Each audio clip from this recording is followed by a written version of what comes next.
Hello everyone, welcome to my channel Teach for top.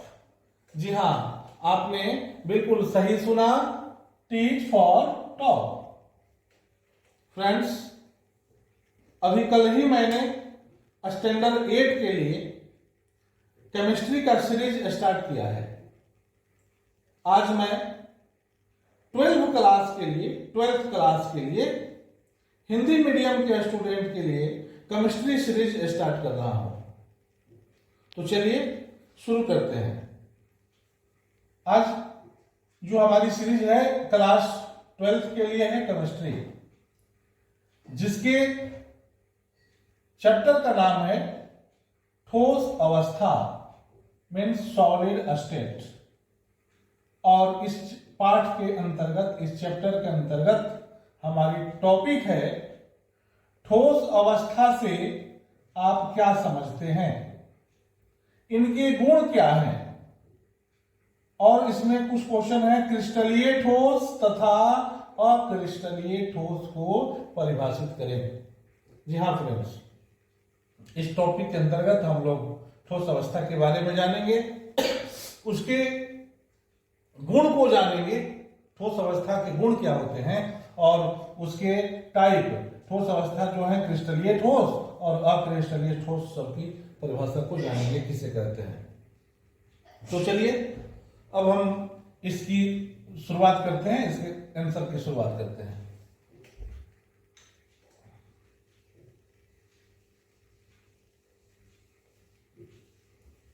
हमारी topic का पहला point है ठोस अवस्था से आप क्या समझते हैं। फ्रेंड्स, इसका जवाब है पदार्थ की वह अवस्था जिनमें आयतन, आकार एवं द्रव्यमान, जिनमें आयतन, आकार एवं द्रव्यमान तीनों ही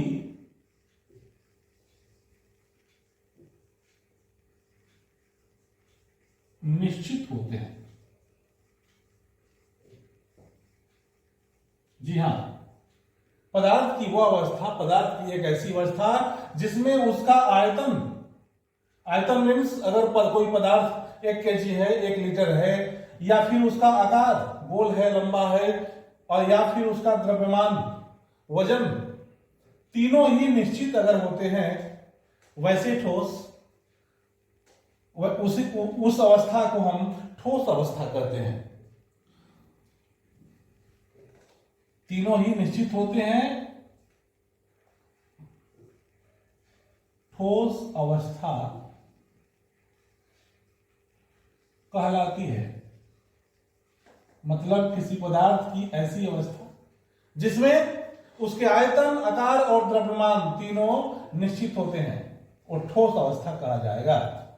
जी हाँ, इसके बाद इसी में अगली टॉपिक थी इनके गुण क्या है।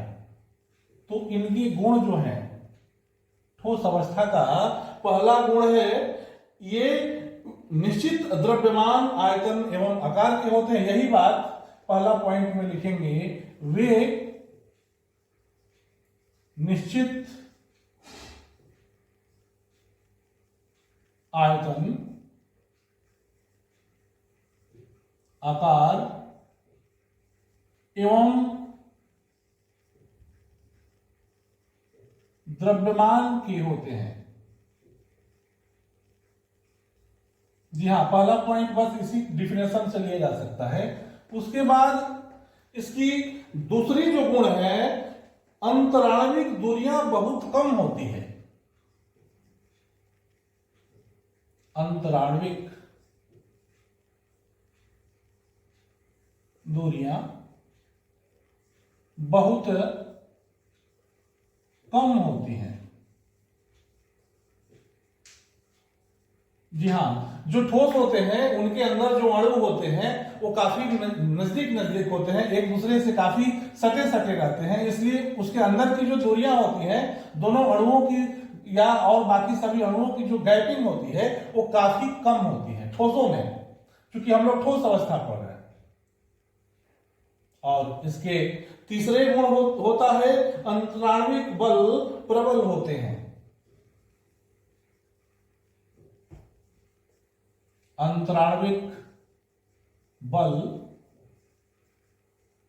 प्रबल होते हैं, इसका मतलब है कि जो अणु होते हैं उनके अंदर जो फोर्स काम करता है, अट्रैक्शन, जो आकर्षण बल है, वो अंतराण्विक बल उसी को कहते हैं। उसमें अंदर में अणुओं के बीच लगने वाले बल को अंतराण्विक बल कहते हैं। वो बल काफी ही स्ट्रांग होते हैं, बहुत मजबूती से बंधे होते हैं, और उसी की वजह से हमारी जो चौथी पॉइंट है वे असंपीड्य और कठोर होते हैं। वे असंपीड्य एवं कठोर होते हैं। जी हाँ, इसका इस पॉइंट का मतलब है उन्हें कंप्रेस नहीं किया जा सकता, उन्हें दबाया नहीं जा सकता, और वे काफी हार्ड होते हैं। हार्ड होने की वही वजह है क्योंकि उनके जो अंदर अंतराण्विक बल होता है काफी स्ट्रांग होता है, सभी अणु आपस में नजदीक नजदीक गैपिंग माने बंधे रहते हैं, है ना, इसलिए ये काफी असंपीड्य, असंपीड्य के मतलब जिसको दबाकर कंप्रेस करके छोटा नहीं किया जा सकता, और वे काफी हार्ड होते हैं। तो फ्रेंड्स, पहला हमारी ठोस अवस्था हुई, दूसरा उसके गुण हुआ। अब इसमें दो टॉपिक और थे, वो टॉपिक था क्रिस्टलीय ठोस और अक्रिस्टलीय ठोस। तो चलिए अब हम जानते हैं क्रिस्टलीय ठोस।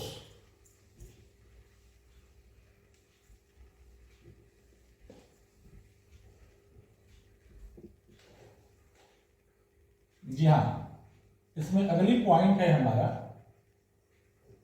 क्रिस्टलीय ठोस। जो क्रिस्टलीय ठोस होता है वैसे ठोस जो ढेर सारे छोटे छोटे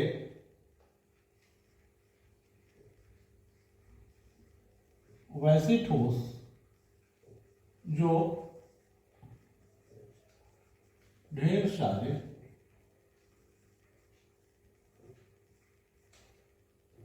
छोटे छोटे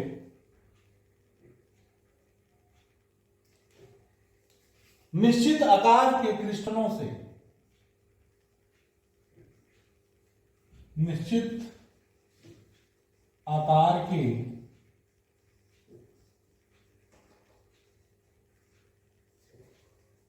निश्चित आकार के क्रिस्टलों से बने होते हैं।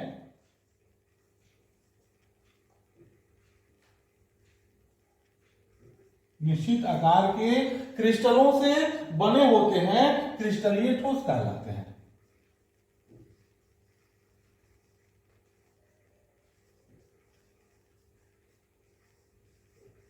क्रिस्टलीय ठोस कहलाते हैं। इसके बाद है क्रिस्टल में जो अवयवी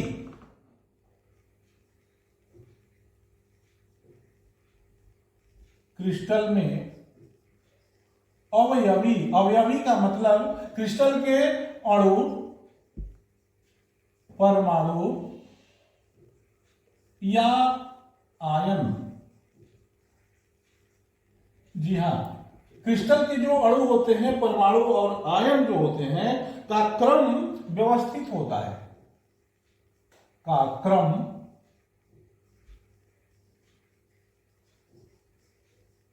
व्यवस्थित होता है।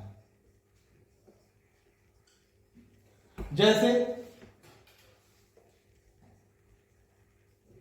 जैसे नमक। जी हां, नमक के बाद है हमारा चीनी, चीनी के बाद सल्फर, हीरा आदि।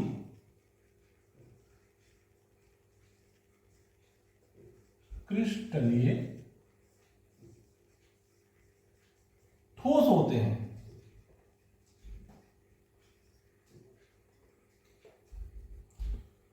क्रिस्टलीय ठोसों का जो गलनांक होता है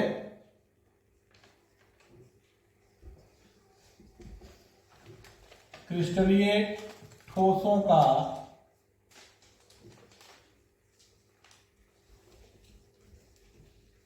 गलनांक जो होता है वो निश्चित होता है।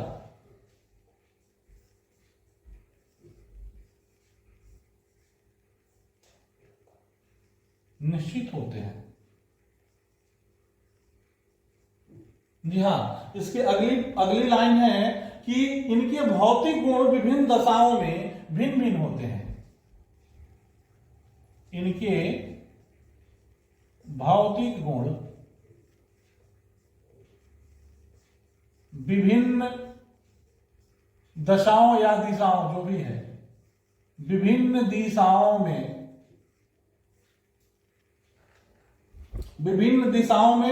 भिन्न भिन्न होते हैं।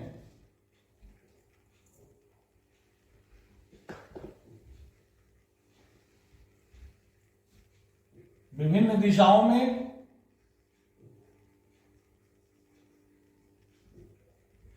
भिन्न भिन्न होते हैं। जी हाँ, क्रिस्टलीय ठोस, जो क्रिस्टलीय हमारे ठोस होते हैं वो बहुत सारे छोटे छोटे कणों से मिलकर बने होते हैं। और इसका मुख्य बात यह है, अभी मैं एक तस्वीर द्वारा इसे समझाने की आपको कोशिश कर रहा हूं। जैसे अभी हमने एग्जाम्पल में बताया कि हमारे नमक का जो कण होता है, अगर हम अपने घर में जाके नमक के डिब्बे में नमक के कणों को देखें तो उसमें जितने कण होते हैं, छोटे छोटे सब जो कण होते हैं, उन सभी कणों का जो साइज होता है, सभी साइज एक डिजाइन के होते हैं और सभी एक निश्चित क्रम में सब होते हैं। इसलिए यह क्रिस्टलीय ठोस कहलाते हैं। चीनी के कण है, कोई ऐसा नहीं हो सकता कि कोई चीनी इतना बड़ा हो, कोई इतनी छोटी हो, कोई इतना बड़ा हो, ऐसा चीनी के कण नहीं होते। लगभग हम अगर देखते हैं अपनी आंखों से, नमक के कण हो, चीनी के कण हो, डायमंड हो, जो भी हो, इनके भीतर के जो कण होते हैं वो एक सेम साइज के कणों से मिलके इस तरह से बने होते हैं और एक व्यवस्थित क्रम में होते हैं। व्यवस्थित क्रम का मतलब हुआ कि अगर नमक के जो कण है, अगर इस तरह से हैं, इस तरह से कण है, ये व्यवस्थित क्रम कहा जाता है। जैसे चार कण, तीन ऐसे करके इनको व्यवस्थित करते हैं। अतः इसे क्रिस्टलीय, इनके क्रिस्टल छोटे छोटे कण सब एक दूसरे के साथ व्यवस्थित तरीके से सजे होते हैं। ऐसा ही नहीं है कि इसी तरह से ऐसे भी हो सकता है, ये भी एक क्रम है आपका व्यवस्थित होने का। जी हाँ, इस तरह से भी ये सब व्यवस्थित होते हैं। ठीक इसके विपरीत अगली पॉइंट है हमारी अक्रिस्टलीय। जी हाँ, अक्रिस्टलीय ठोस। जी, इसके पीछे क्रिस्टलीय ठोस था, अब है अक्रिस्टलीय ठोस। वैसे ठोस जो भिन्न भिन्न आकृति के कणों से बने होते हैं। वैसे ठोस जो भिन्न भिन्न आकृति के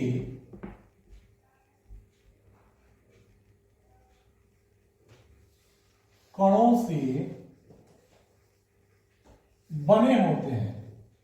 मतलब कि जैसे चीनी के सभी कण एक जैसे थे, नमक के सभी कण एक जैसे थे, वैसे इसके कण नहीं होते। कोई कण बड़ा, कोई कण छोटा, इस तरह से वैसे ठोस जो भिन्न भिन्न आकृति के कणों से बने होते हैं, अर्थात जिनके परमाणु, अणु या आयन, अर्थात जिनके अणु, परमाणु अथवा आयन अव्यवस्थित तरीके से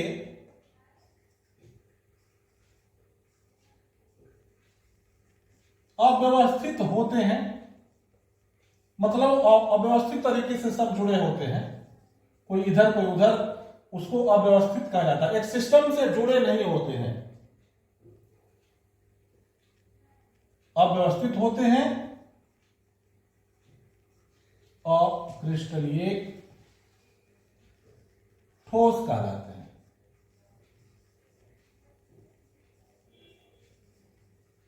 जैसे क्वार्ट्ज,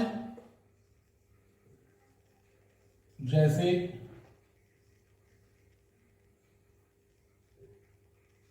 क्वार्ट्ज जो एक पत्थर होता है, कांच,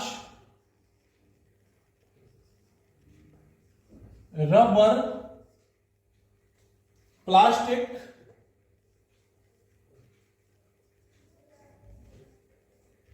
आदि अक्रिस्टलीय ठोस हैं।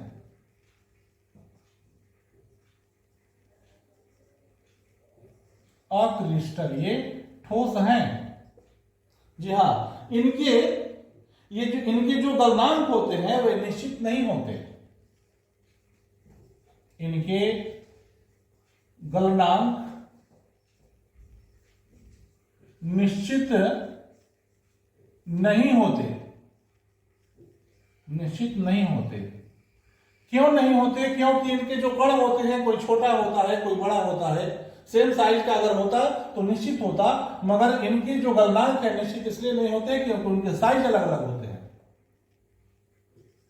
इनके गलनांक निश्चित नहीं होते हैं तथा ये समदैशिक होते हैं। तथा ये समदैशिक होते हैं। समदैशिक का मतलब सम माने एक जैसा, दैशिक दिशा। इनके भौतिक गुण जो होते हैं सभी दिशाओं में या फिर सभी दशाओं में एक समान होते हैं, मतलब ये समदैशिक होते हैं।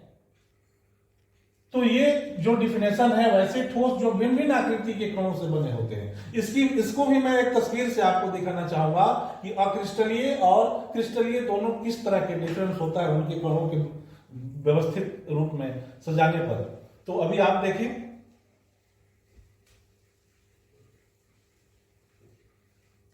मैंने अभी थोड़ी देर पहले ही बताया था, जो क्रिस्टलीय होते हैं उनके क्रिस्टल एक सिस्टम से, इस तरह से एक सिस्टम से सब जुड़े होंगे। ये माने सभी एक डिजाइन जैसे तरीके से, देखने से लगेगा कि हाँ सभी एक व्यवस्थित रूप में जुड़े हैं। लेकिन वही अक्रिस्टलीय ठोस जो होगा, एक ऐसे होगा, एक ऐसे होगा, एक ऐसे, एक ऐसे, एक ऐसे, एक ऐसे, इस तरह से कण बने होते हैं। जैसे अगर मैं एक घरेलू एग्जाम्पल लूं तो जो चीनी के कण, चीनी नमक के जो कण होंगे वो सभी क्रिस्टलीय होंगे। क्रिस्टलीय, जी हाँ, क्योंकि वो सब एक जैसे देखे, हाथ पर लेकर देखा जाए चीनी के और नमक के कणों को तो सबकी साइज लगभग एक जैसी दिखती है। लेकिन किचन में जाकर हम आलू और प्याज के साइज को अगर देखें तो आलू और प्याज के जो साइज होते हैं वो एक जैसे नहीं, कोई छोटा आलू है, कोई बड़ा आलू है, कोई छोटी प्याज है, कोई बड़ी प्याज है। वो सब इस तरह की जो चीजें हैं वो सब अक्रिस्टलीय में आ जाएंगे। अक्रिस्टलीय ठोस, ठोस तो है ही, एक क्रिस्टलीय और ये हो गया अक्रिस्टलीय। जी हाँ, एक जैसे अगर सजाया गया हो एक सिस्टम से, एक डिजाइन से, जिसके सभी कण सेम साइज के हो, वो क्रिस्टलीय ठोस कहलाते हैं। और वैसे ठोस जिसके कण जो होते हैं वो एक जैसे नहीं होते, कोई बड़ा कोई छोटा, जैसे मन तैसे इधर उधर सब सजाया रहता है, उसे हम अक्रिस्टलीय ठोस कहते हैं। फ्रेंड्स, मुझे ऐसा लग रहा है कि आप सबों को ये हमारी आज की टॉपिक ठोस अवस्था, और ठोस अवस्था में, ठोस अवस्था के अंदर जो हमने टॉपिक बताया था उसके गुण, और उसमें उस ठोसों के प्रकार जो है क्रिस्टलीय ठोस और अक्रिस्टलीय ठोस, ये सभी टॉपिक आपको अच्छी तरह से समझ में आ गया होगा।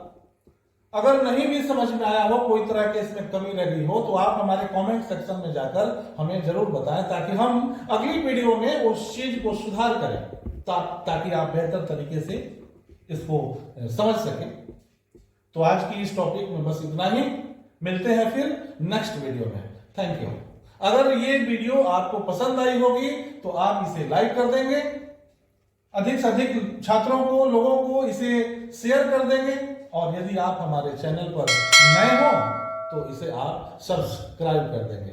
Thank you.